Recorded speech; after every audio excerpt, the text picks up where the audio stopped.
Hi everyone, I'm a part of Katie Groves. I guess my name really is Katie Groves now. But my name wasn't always Katie. I used to be a serial number.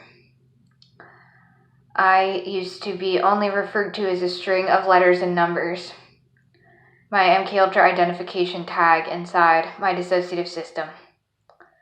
And I was one of many dissociative parts that were used as a super soldier in the Delta program. I'm sure you can tell that I'm very young.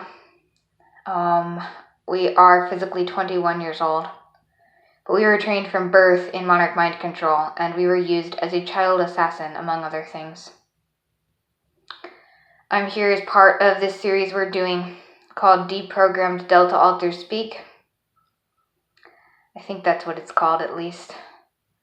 In which parts of the system that were used in that programming come out and talk about what it was like or what we're doing now or something. And what I'd like to talk about is how we in my subsystem of our polyfragmented system are reassociating with our sense of empathy.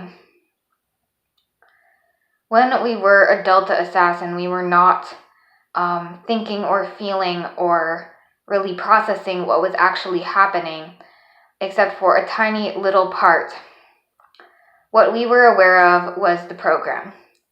And the program was simply to kill in the way we were ordered. But we ourselves didn't even really do that. Other parts of us did that.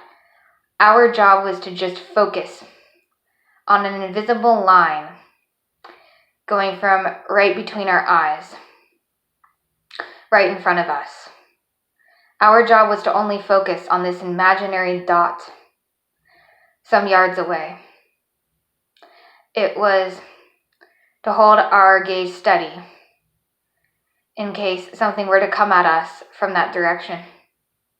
There were other parts of the system that held gaze in 360 degrees around our body. You may not be sure of how that's possible, but we were trained in dissociative viewing, which means we were able to project our consciousness outside of our body through forcible dissociative experience. So we were forced out of body through torture, and then through programming forced to relive that torture. And when we would leave our body or miraculously stay positioned from the place that we went to when we left our body in the original trauma or one of the repeats of that trauma, when it was being repetitively done to us to get us to see outside our body in a particular way. So the traumas would be repeated until we could see outside of our body in the way our programmers intended, and then they would freeze us there, and they would have us stay there. And some parts would go dormant, meaning that they would go back inside the system, but when activated, they would come out and they would see wherever they were supposed to see.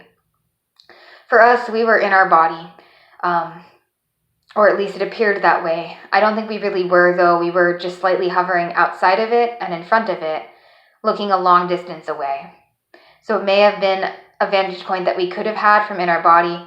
It was slightly outside of our body, and we were really not aware of anything else that was going on.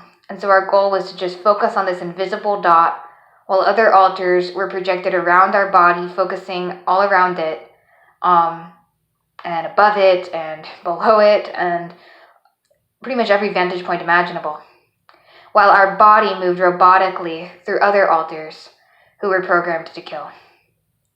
Through reassociation, though, I'm now becoming aware that I was programmed to kill. I wasn't just programmed to look at the invisible dot.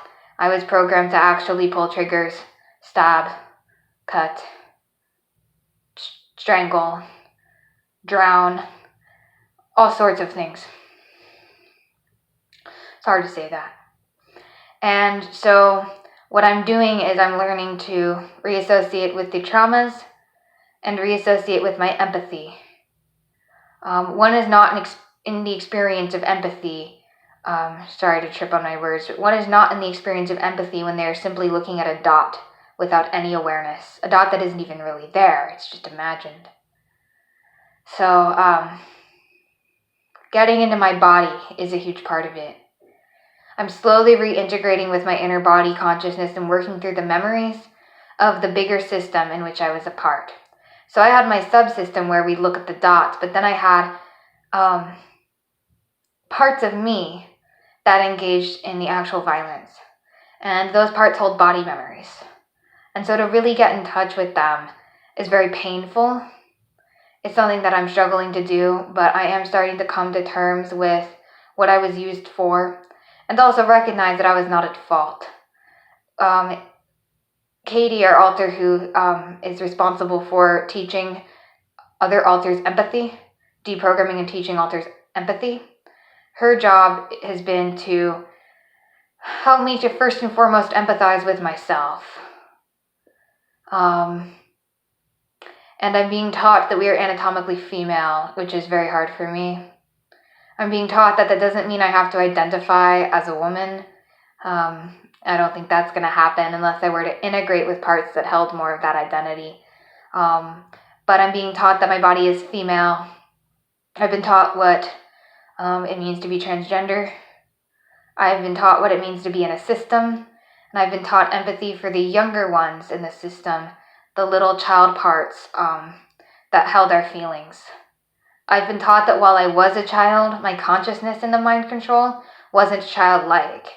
And so I have to reassociate with my ability to play and to be carefree. And I've been taught that this is going to happen slowly over time because my trauma is so bad. I still haven't been able to get the actual images of the traumas yet, but I have been able to see what human beings look like to some degree. Very vague shadows. I don't know what we look like. I'm recording this in the dark, and I don't even know what it means to record something. My alters just tell me that's what we're doing. They said I'm talking into a camera, and that people can see me, but I can't see them, and I can't see me, but one day I'll be able to see me. So it's happening slowly over time. I've been doing this for a few months now, reintegrating. They told me what polyfragmented is, and that just hurts. That hurts my heart. They're telling me it's okay to talk about myself like I have a heart. I was programmed to think that I was, and my elders say this will be really triggering potentially for some people. So mind control survivors, be cautious at this point. But I was programmed to believe I was the Tin Man from, well, my parts say was the Wizard of Oz, but for some reason I really want to say Alice in Wonderland. They say I'm mixed up because of the programming. I was programmed to believe that I was a Tin Man and that I don't have a heart. And when I say that, I can hear one of the songs from that. I want to call it a musical, but they say it's a movie. But we saw it as a musical in our training, in our programming.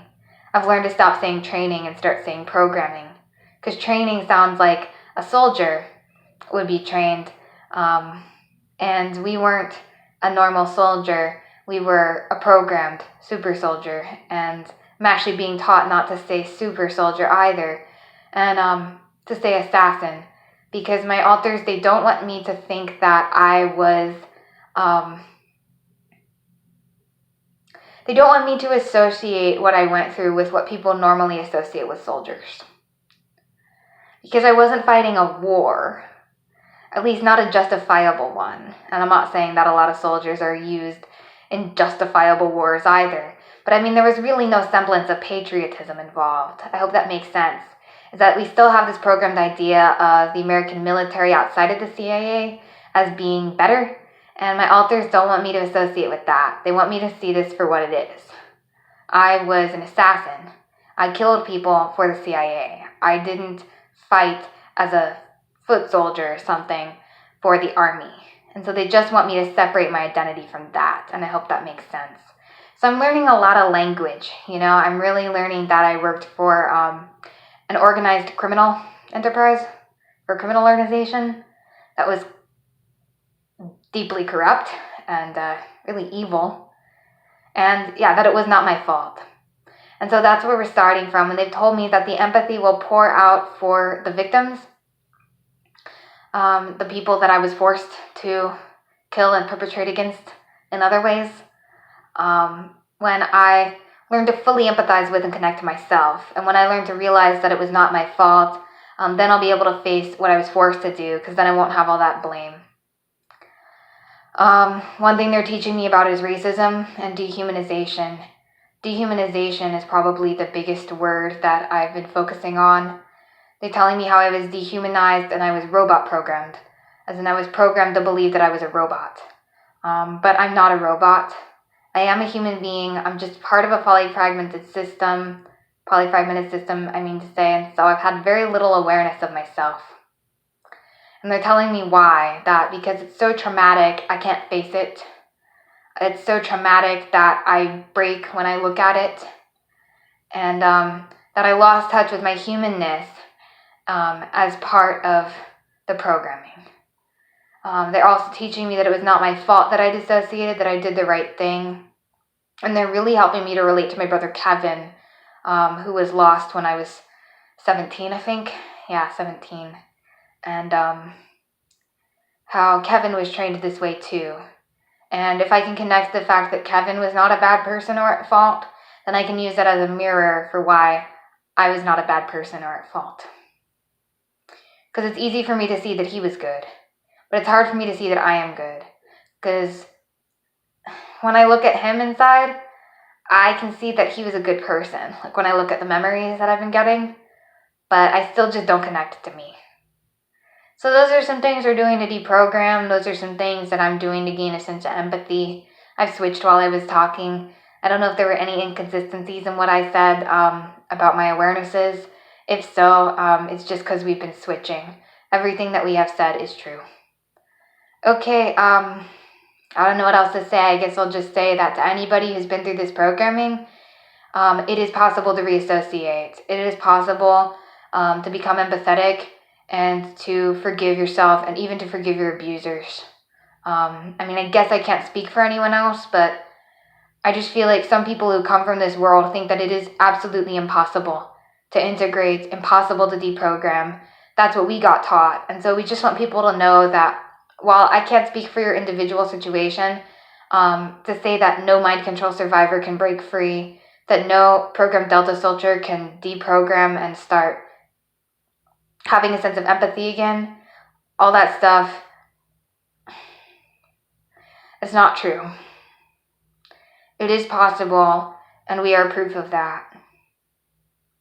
Last thing I'll say is I'm not available to talk to people yet, but if you want to talk to Katie about anything, you can contact her in the comments and or via email or something. We'll put that in the description, and you can talk to her about this stuff. She's aware of everything that we're doing and that we've experienced, it seems. Okay, bye.